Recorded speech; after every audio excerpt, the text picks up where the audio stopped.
아니 나는 진짜 전해철, 홍영표 이런 분들, 이낙연 전 대표 포함해서 누가 자문하는지 모르겠는데 만약에 자문을 하는 사람 있다면 정신 차려야 하는 게 자신 있으면 당원들과 직접 소통하세요. 모이라 한번 붙자. 그렇지. 건전하게 토론 한번 해보자. 대신에 유튜브 생중계해라. 우리 갈게요. 제발 하세요. 뭐 몇몇 의원들 나오던데 뭐 기동민 뭐 김혜영 뭐 등등 나오던데 김종민 그렇게 해보세요. 제발 언론에 대고 떠들지 마시고요.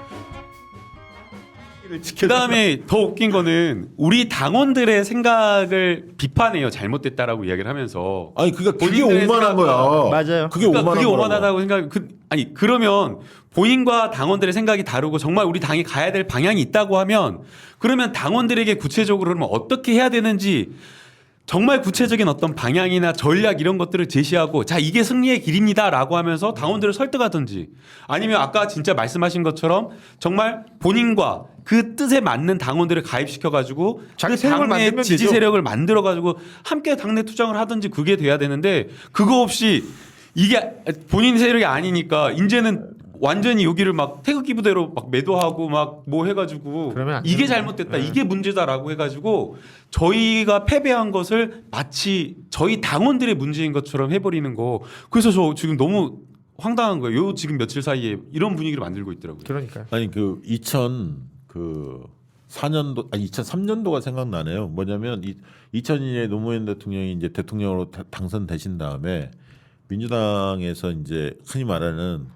그 후단협 일파들이 그 머리끄댕이 그 네. 혁신안 관련 천전배 의원이 그때 간사로 저도 뭐 예, 참여했었는데 혁신안 민주당 혁신안을 받아들일 거냐 못 받아들일 거냐 가지고 티격태격 하다가 몸싸움도 일어나고 그래서 결국 이제 분당이 됐잖아요. 열린민주당이 만들어지는 과정에서 그때 제가 말씀드리고 싶은 요지는 뭐냐면 그때 그 방송사도 마찬가지고 수많은 토론회가 많았습니다. 그때 뭐였냐면 저도 이제 끝장 토론 이런 걸 나갔었거든요. 끝장 토론은 밤샘 토론 뭐 이런 게 많았어요. 예. 그러니까 지금 제가 지금 김남국 의원도 지적했던 몇몇 의원들 이런 분들이 자신 있다면 당원들 모아놓고 끝장 토론 해보세요.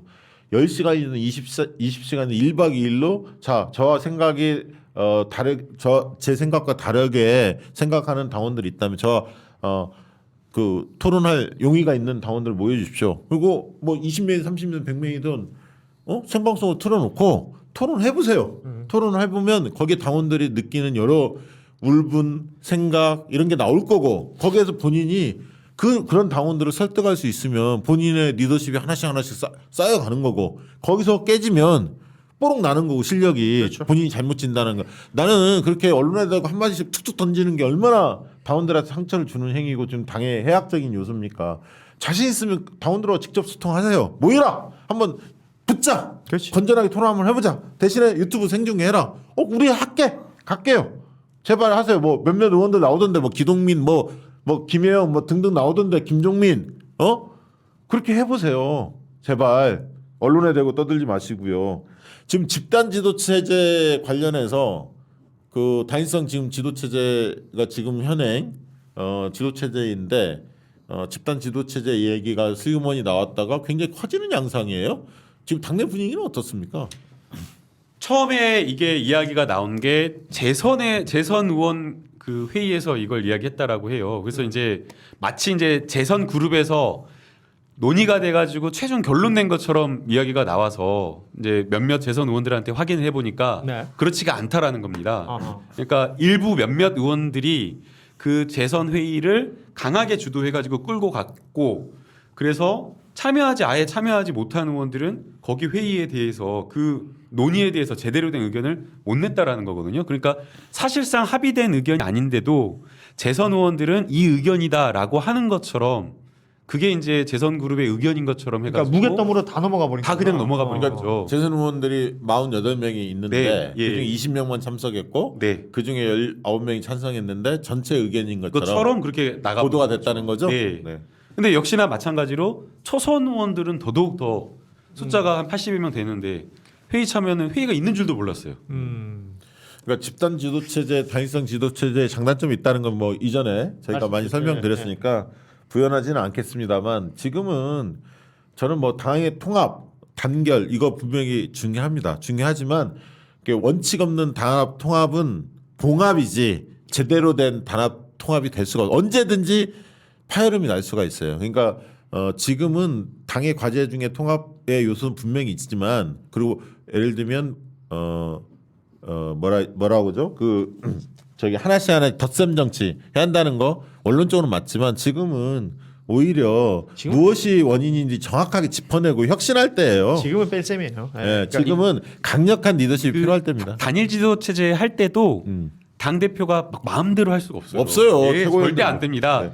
아니 무슨 그리고 예. 이해찬 대표 이미 시스템 공천 같은 경우 확실히 만들어놨잖아요. 공천도 다 시스템 공천이 되어 있기 때문에 마음대로 할 수가 없고 그 최고위에서 충분하게 의견을 듣고 막 토론하고 논의하고 또 외부의 의원님들의 의견을 들어서 하는 것이기 때문에 사실상 우리 당의 체제가 옛날처럼 뭐 총재 시스템 그런 시스템이 아닙니다. 그러니까. 저는 뭐 사실 이전에도 제가 지난번 방송 때도 말씀드렸지만 저는 뭐 친노 노무현 대통령 무지무지 좋아했고 문재인 대통령 무지무지 좋아했고 그럼 친문 이재명 그 지금 의원 무지무지 좋아하고 친명 이렇게 볼 수 있거든요.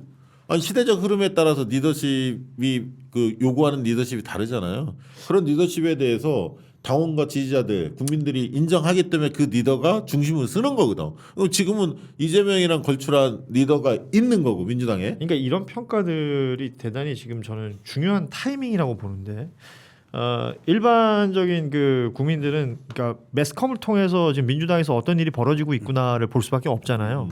근데 앞서 말씀드렸던 그 평가 회의에 관련해서 방송에 나오는 내용들은 빤히 정해져 있어요. 이상하게 여러 지금 토론들이 펼쳐지고 있음에도 불구하고 근데 앞서 우리 김남국 의원 얘기했지만 과거에 무슨 총재 있을 때의 시절과는 달리 민주당은 몹시 민주적인 어떤 시스템을 갖추고 있다라고 얘기를 했잖아요. 근데 지난번 그 토론회에서 김기식 전 의원이 했던 얘기가 뭐냐면 이회창 예를 들었어요. 그거 좀 오버하더라고요. 네, 그러니까 왜냐하면 이재명 의원을 이회창 그 전 대표하고 등치시켜 놓고 가는 거는 일단 기본 전제가 잘못된 상태에서 결론을 내버리는 거란 말이에요. 아니, 근데 이것만 보도가 나가요. 아니 그러니까 이해창은 진짜 김기식의 발언에 문제 있는 거는 이해창은 가장 큰 개파를 가지고 있었어. 당시에 그러니까요. 모든 대세론이 이해창을 쏘지. 아니 메이저였어요. 그 당시에는 거의 보수 정치였어.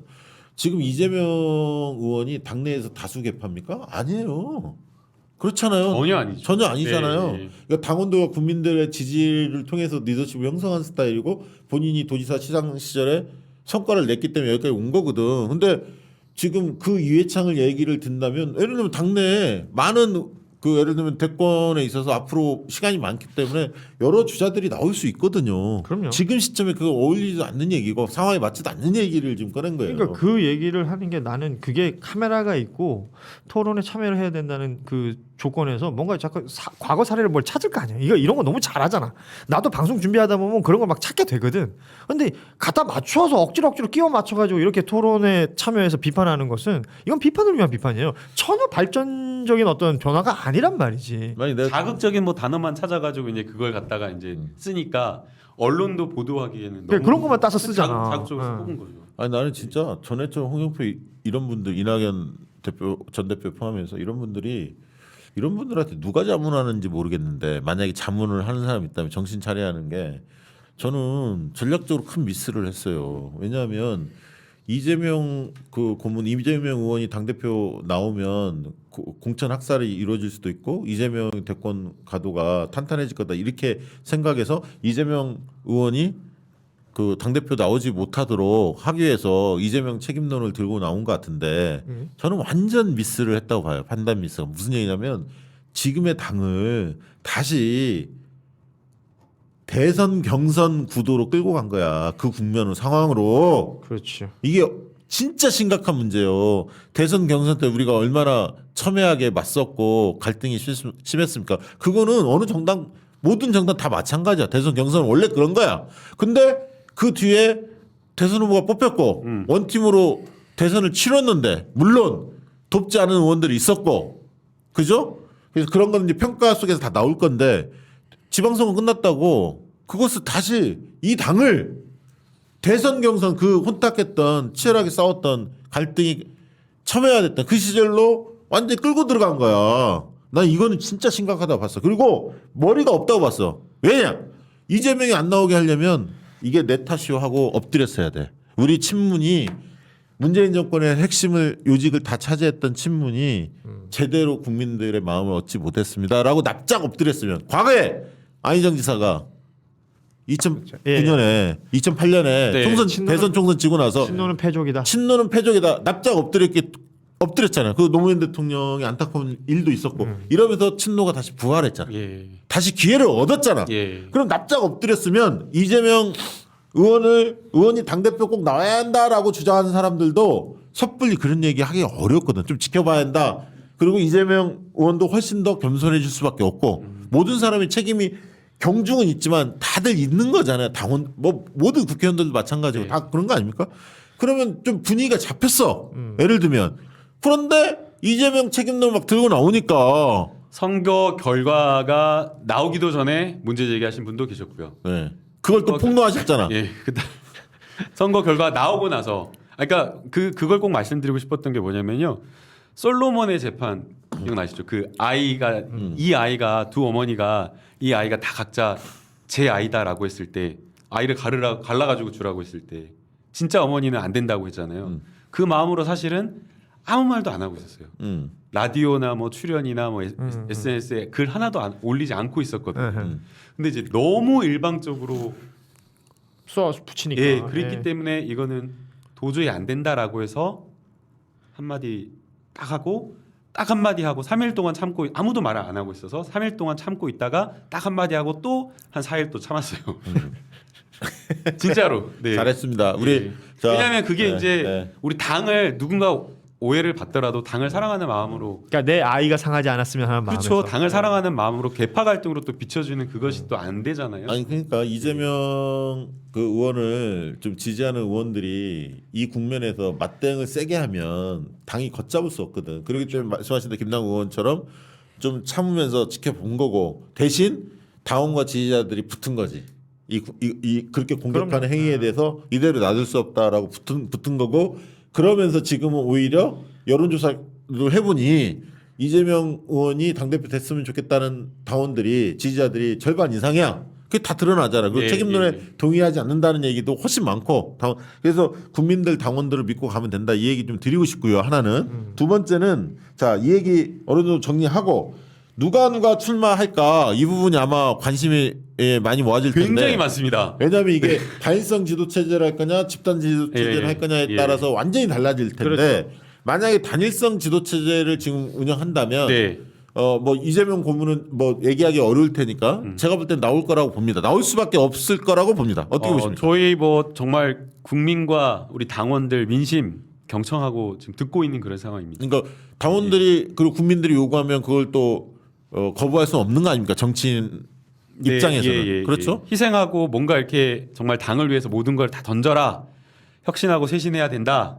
이재명밖에 없다. 대안이 없다. 그러면 또 할 수밖에 없는 그건 뭐 그런 정치인의 상황이거든요. 소명이니까. 예. 어. 아니, 이게 제가 지난번에 얘기했듯이 국민들이 되게 현명한 게요. 당원들이 현명한 게 이재명한테 한번 맡겨서 제대로 한번 좀 바꿔봐라. 그 윤석열과 제대로 싸워보고 민주당 한번 제대로 좀 바꿔줘. 유능한 민생 경제 정당으로 한번 바꿔줘. 그 부당한 윤석열의 어떤 독주 이거 제대로 좀 싸워줘. 뭐 이런 요구잖아요. 네, 그래서 민생을 조금 더 챙기고 그다음에 유능한 정당, 실력 있는 정당으로 가야 된다. 그리고 이번에 정말 혁신하고 쇄신하지 않으면 2년 뒤에 총선에서 정말 미래는 없다라는 것을 뼈저리게 느끼고 있기 때문에 정말 뼈를 깎는 노력을 해야 된다라는 그 생각이 굉장히 강하신 것 같아요. 네. 그래서 정말 뭐 많은 언론에서 뭐 출마하냐 마냐라는 것에 대해서 묻고 있지만 지금은 정말 많은 국민의 목소리를 듣고 있다, 예, 경청하고 있는 그런 상황인 것 같습니다. 네. 네. 이재명 의원께서 나오실 수밖에 없는 상황이다. 단일성 지도 체제가 유지된다면 기대를 하고 있고요.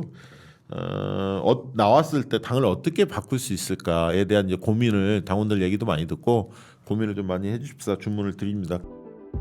지자체 관계자라면 주목해 주세요. 총 1억 8천만 원 비용으로 매출 25억 달성해 놀라운 성과가 여기 있습니다. 지금 바로 경쟁력 있는 지역 제품을 선정하고 쇼핑몰에 입점 후 해당 방송들을 통해 광고하세요. 놀라운 팬심이 여러분의 고객이 됩니다. 지금 바로 문의하세요. 박시영.com